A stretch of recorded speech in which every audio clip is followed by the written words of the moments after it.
polls are open in California. They opened at 7 o'clock this morning. They will close at 8 o'clock tonight. And in the wake of the Orlando shooting, the Senate is set to vote tonight on legislation that's aimed at keeping guns out of the hands of terrorists. Tonight, Republican presidential nominee Donald Trump will give the biggest speech of his political career. A South Bakersfield neighborhood is still processing one of the largest mass shootings in recent Bakersfield history.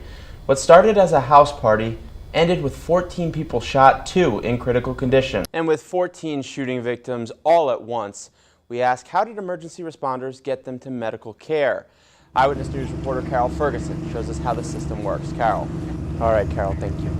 There were 4 other shootings this weekend, and in some cases, the victims were not so lucky. 2 people have died, and Eyewitness News reporter Adam Herbets asked police if any of these shootings could have been related. Adam? Police are looking for suspects after a man was shot at a Bakersfield apartment complex this morning. Bakersfield police did not identify the man, but say he was shot in the arm and is expected to survive. The shooting happened at an apartment on Apple Blossom Street that's near Plans and Stein Roads. Police say the shooters ran away. Anyone with information is asked to call the BPD. Well, we've been waiting for heat wave number 3 to end, and it seems like heat wave number 4 might be on the way as well. Miles Muzio is in the Weather Center on this Monday. Miles, good evening. Hi, Tom. California Senator Jean Fuller is among the delegates at the GOP convention representing Kern County. She called into our studio within the last hour to talk about her experience so far. Thank you, Miles. We now know the name of a man who died after an apparent drowning in the Kern River. The coroner's office says Paul Parra was tubing in the river with his family when he fell off. The 38-year-old was then seen floating face down in the water. People tried giving Parra CPR until help arrived. It happened about a quarter-mile west of Rancheria Road and Highway 178 at about 10:40 on Saturday morning. We now know the name of a man who drowned in a pool in southwest Bakersfield. The coroner's office says Gopalakrishnaya Bandapura Muni Reddy drowned last Tuesday. It happened at a home on Harrington Street near Chamber Boulevard and Buena Vista Road. Authorities say the 73-year-old was found unresponsive at the bottom of the pool. The coroner's office says the death was an accident. Police in Baton Rouge described in detail today how a gunman targeted and killed 3 officers at close range and hurt 3 others. They called the men heroes and asked the community to pray for peace. Officials released chilling surveillance photos of former Marine Gavin Long dressed in black, armed with an assault rifle, as he carried out his deadly ambush. Police say a SWAT member took out the suspect with a 100-yard shot that saved other lives. The victim's 45-year-old father of 4, Brad Garofalo, 32-year-old Montrell Jackson, who had just become a father himself, and 41-year-old former Marine Matthew Gerald. Republicans have kicked off their national convention amid numerous attacks at home and abroad. Chief political correspondent Scott Thuman is in Cleveland, where he spoke with convention goers about just that. We want to go live right now to pictures that we're getting from KABC. One of those wildfires that is burning to our south now. A lot of this is caused by these temperatures, and although those temperatures are expected to drop, areas more inland can expect temperatures above 100 degrees through next weekend. Again, these are pictures live right now from KABC, so that it's somewhere to our south. We'll work on getting more information on this exact fire. Check out bakersfieldnow.com as well for more updates on that. To our north, a pilot was killed after a small plane crashed on the BART tracks in the Bay Area. Hayward police say it went down Sunday right before noon. The plane hit a building before crashing on the BART train tracks, causing a fire. Witnesses and police officers pulled the pilot free. We want you to have a safe and fun 4th Tom, of go. July. That thing is huge. Oh!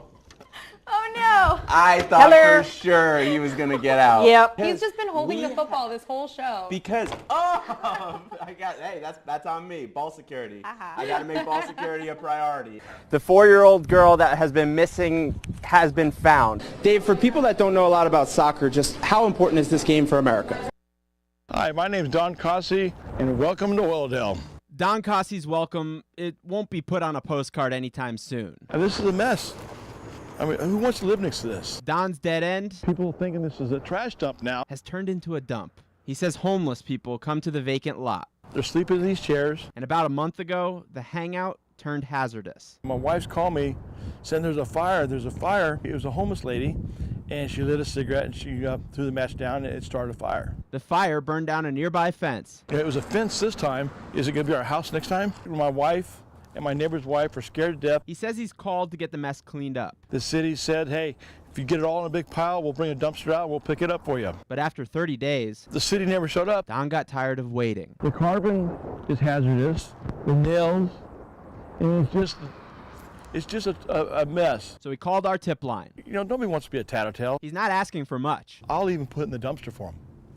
You know, bring me something to put it in. We love our town, but it just sometimes, you know, you have to take accountability. Accountability. So Don can start mailing out those Oildale postcards. I want to be proud of where I live. It's a new group of riders here in town, and even though their group is only a few months old, they're still the seniors on the scene. Bakersfield has a new biker gang. Gets my blood running. They stop at nothing to get other riders off the road. If you accidentally hit one of those bikers, you just knock him right off the road. You get him out of the way. They have national recognition. 59 competitors in the United States, and we were number 2. They've ridden for miles. All time, I have ridden 671 miles.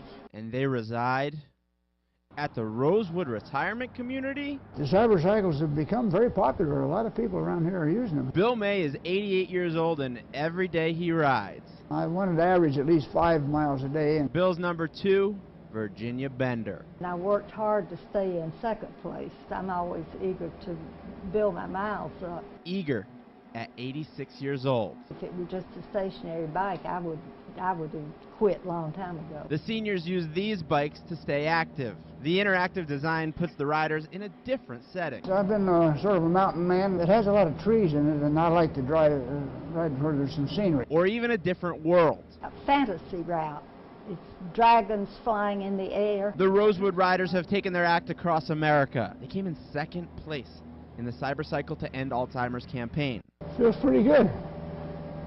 Next year we'll be number 1. Climbing to number 1, just like the hills in the game. You get to the top and then you get to sail down. Well, I always feel better when I'm doing something. I've never been one for just sitting around. I've been very active, and I just like to keep moving as much as I can. Now, according to the Alzheimer's Research and Prevention Foundation, regular exercise can reduce your risk of developing Alzheimer's disease by up to 50%.